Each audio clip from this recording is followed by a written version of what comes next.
Am I the only one feeling a bit of a void, a slight emptiness?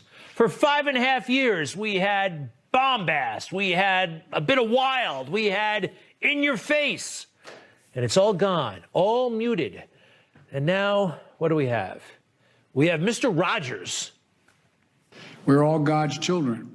We should treat each other as we would like to be treated ourselves.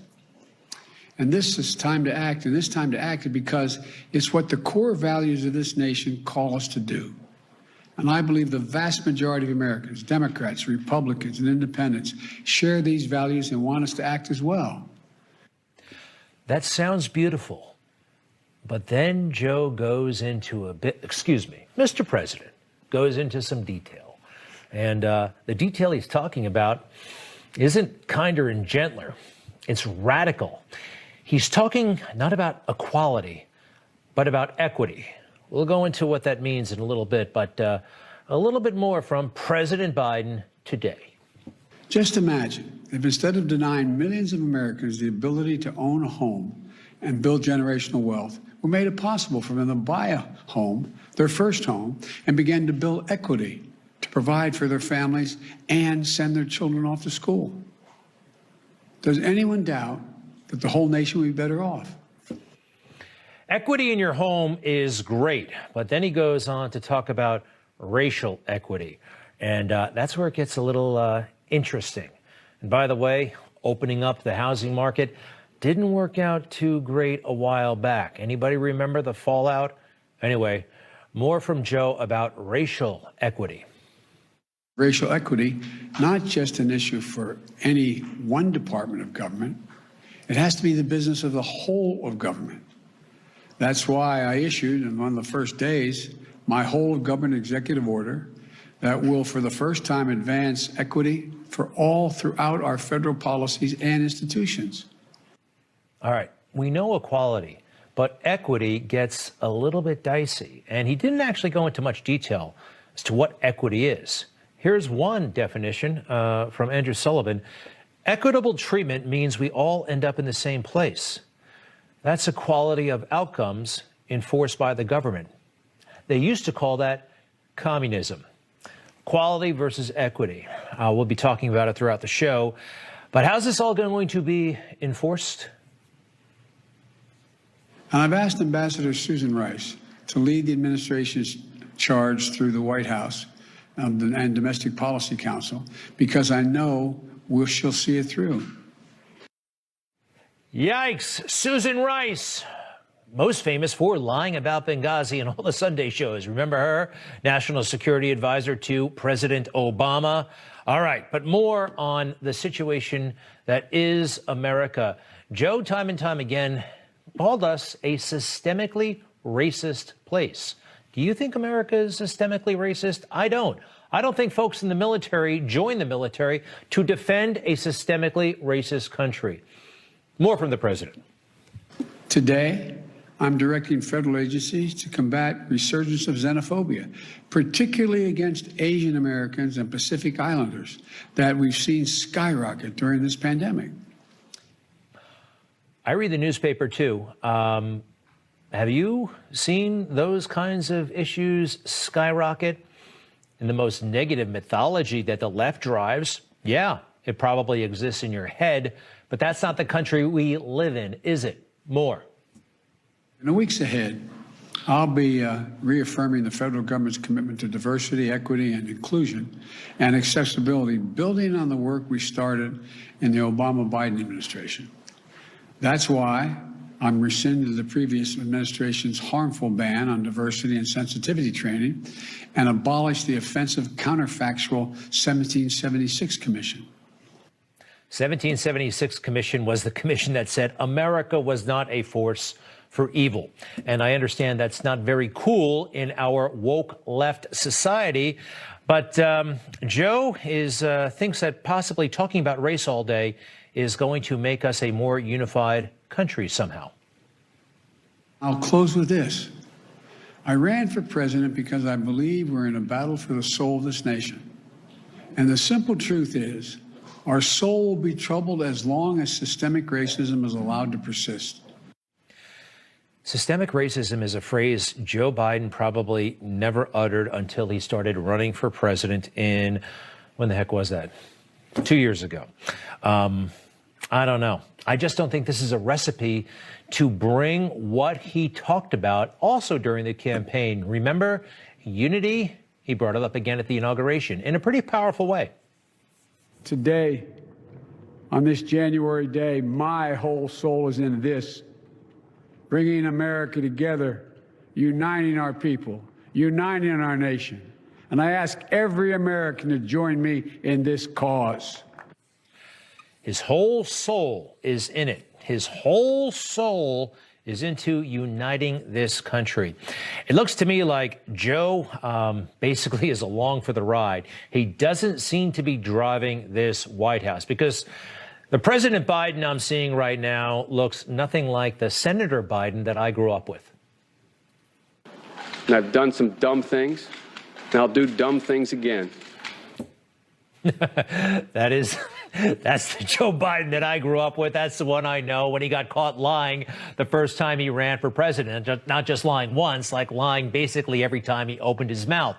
Look, I'm all for unity, and maybe deep down somewhere, Joe Biden is too. And I'll say it again. Here's the recipe for unity right now. If President Biden were to do this, it would be a total game changer for our country.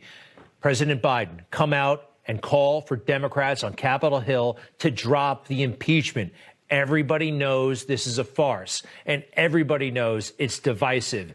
Calling for that case to be thrown out, that could really unify us, and I'd be personally very, very impressed. Also, how about getting big tech off our back, huh? Again, these two things.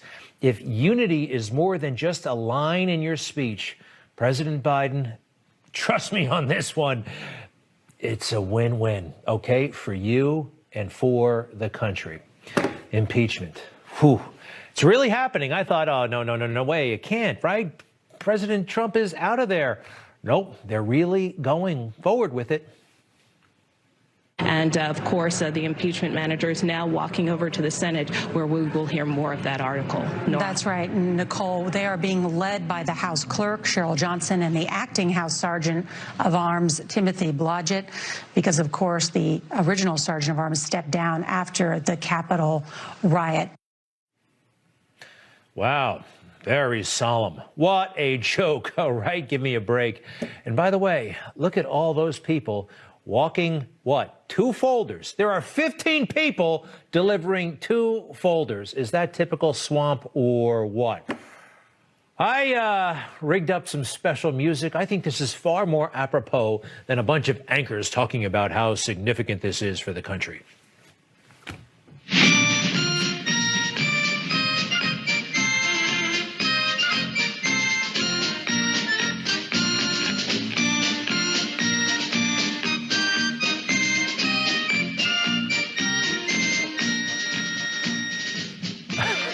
Who recognizes Hogan's Heroes?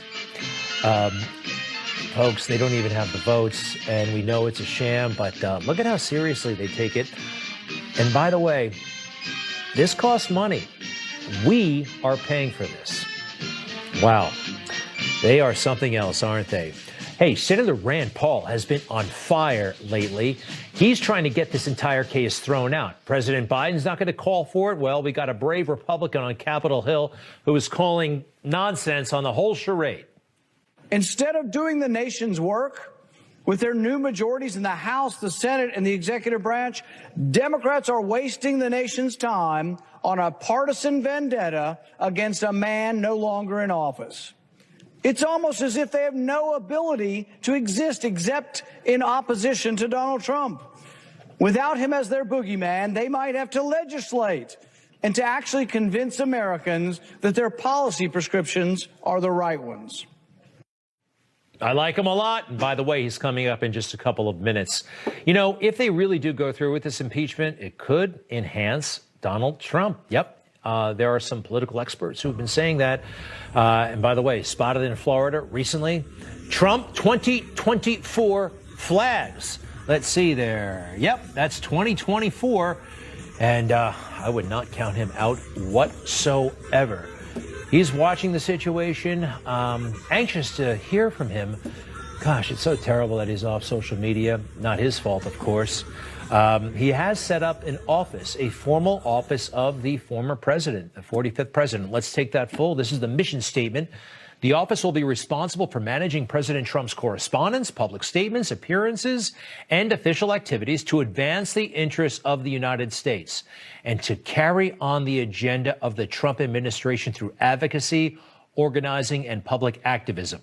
President Trump will always and forever be a champion of the American people. Wow, I like that. That's really kind of straightforward. And that's what he wants to do. Maybe in public office, doesn't rule that out, certainly. You know, a lot of these guys, they just want to cash in. They go from being not wealthy to very wealthy once they hold the ultimate office, right, President Obama? All right, back to that social media situation.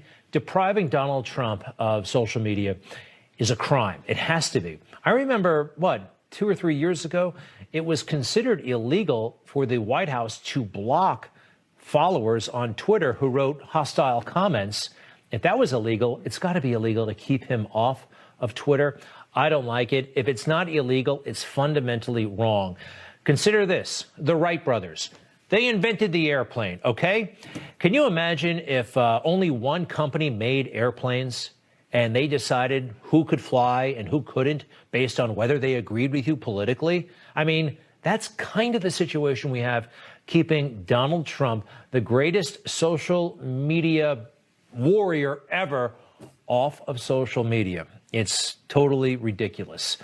Anyway, the bombast, I'll tell you this. You know, we saw President Biden during the campaign, and we saw a version of him. He called for unity, and now we can see clearly he's not unifying. President Trump was the same person as candidate Trump as he was as President Trump. Now, maybe you don't like that, but he was the same person. He governed the way he campaigned. Very, very interesting. People in the swamp, they don't do that.